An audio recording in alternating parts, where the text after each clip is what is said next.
Hello and welcome. In this topic, we'll be discussing about RFID, basics of RFID. In short, I will introduce you to the RFID technology. Whenever we talk about the concept of Internet of Things, that is IoT, an identity of an object plays a very important role. The success story of IoT is totally dependent on the identity of the object. There are a number of ways, the traditional approaches by the means of which an identity of the object can be revealed. There are machine readable characters, MICR codes, barcodes, smart cards, magnetic strips, in order to identify the humans or detect the human being.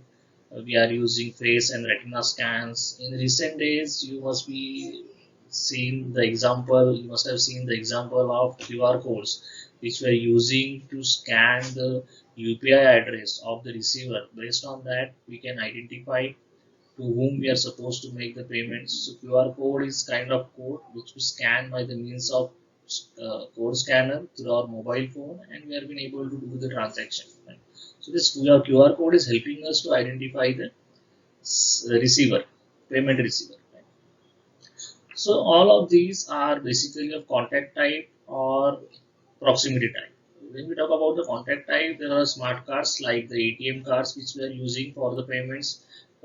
Previously, for most or maximum amount of time, we were using ATM cards where we were supposed to scan the card through the machine and the amount will be debited. Or basically, that scanning process was important in order to identify the card or the account, bank account linked to that card. So based on that, it was done. The other type is proximity type, where we can say the object needs to come in nearer vicinity or in nearer position of the reader. Not necessarily it should come with the physical contact, but it should come in nearer vicinity, as we are seen whenever we are scanning the barcodes or as we discussed about the QR codes. So whenever we are scanning the QR code, we should come in a nearer vicinity of the that code, and the clear line of sight is mandatory. Without that, the proximity based techniques will not work. Right? So there has to be a clear line of sight between the scanner or the reader and your code. This can cause lots of issues, right, while we are dealing with several different applications, and how it can cause, we'll discuss. Consider an example of an object stored on a pallet. Pallet is basically a wooden box inside which multiple objects or multiple different boxes of the objects are stored or kept inside for the transportation or several different purposes. Right?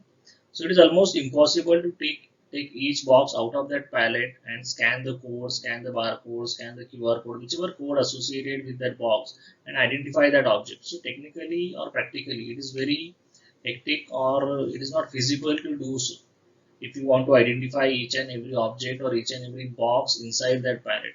So in such situation, it will be very helpful if you have some system where there is no necessary of a clear line of sight of or certain kind of things. If we can do, then that will be very much helpful to an system where we don't have to do it every time, take out the box or take out the object out of that palette and scan the box. So we need a such system where this can be done anonymously without even opening the palette. Right?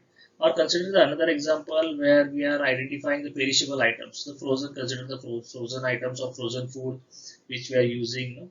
These are kept in a freezer compartment where we cannot open the freeze every now and then and check for the expiry date of the object or expiry date of the product, which you want to know every now and then. So it is not feasible to open the freezer and check for that, because obviously it will cause and loss to the product.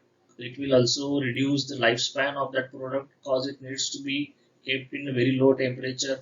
So we cannot open freeze every now and then. So all these problems needs to be identified and resolved.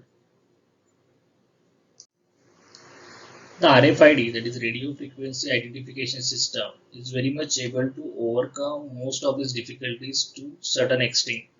RFID is basically a wireless use of electromagnetic field to transfer data.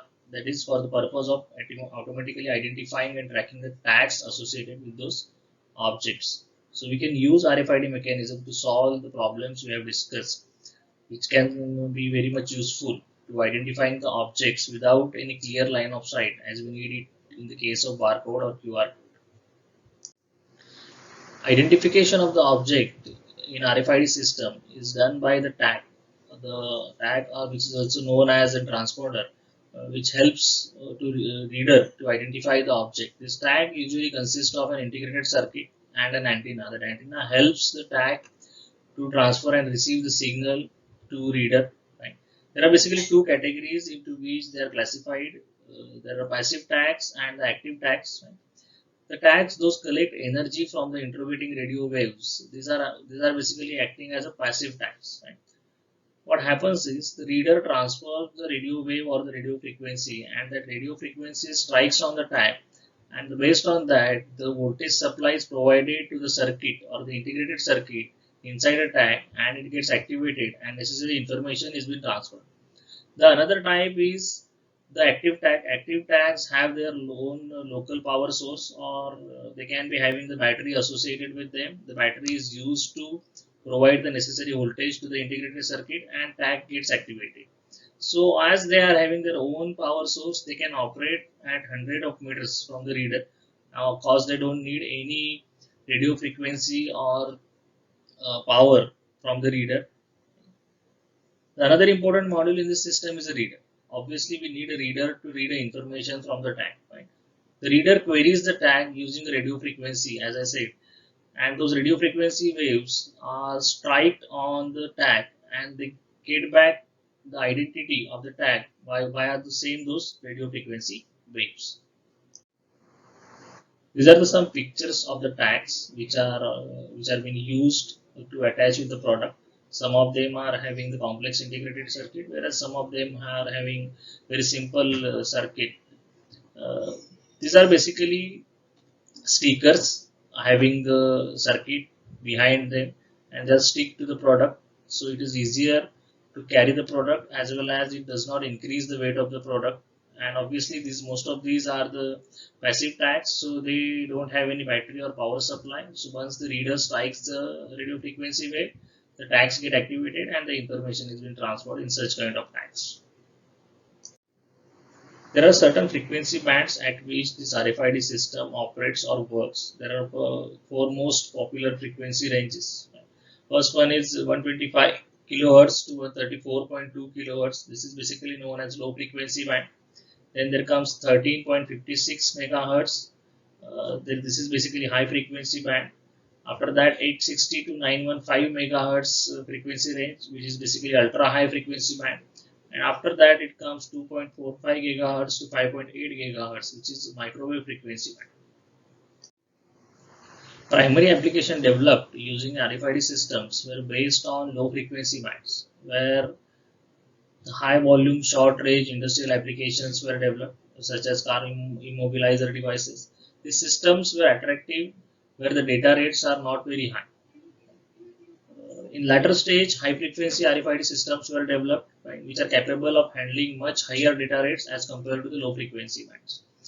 The tag antenna in this are very smaller.